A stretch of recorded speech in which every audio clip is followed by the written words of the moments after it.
50 থেকে 60 বছর বয়স হয়েছে আপনার, আপনি এখনো চায়ের দোকানে বসে সিনেমা দেখেন, চা খান, সিগারেট টানেন। আপনার অন্তরে ভয় আছে?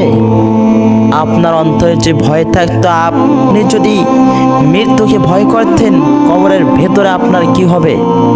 আপনার অন্তরে যদি এতটুকু ভয় থাকতো, তাহলে আপনি চায়ের দোকানে বসে সিনেমা দেখতেন না। আপনি মসজিদে আসতেন, রবকে স্মরণ করতেন, আপনার পেছনের গুনাহের জন্য আপনি রবকে ডাকতেন, কিন্তু আপনার অন্তরে চুল পরিমাণ কোনো ভয় নেই। আপনি বিশ্বাস করেন আপনার মরণ হবে, আপনি বিশ্বাস করেন আপনাকে মাটির ঘরে রাখা হবে, আপনি বিশ্বাস করেন কিয়ামত হবে, কিন্তু আপনার কবরের ভেতর কি হবে আপনি এটা বিশ্বাস করেন না। কিয়ামতের মাঠে কি হবে আপনি এটা বিশ্বাস করেন না।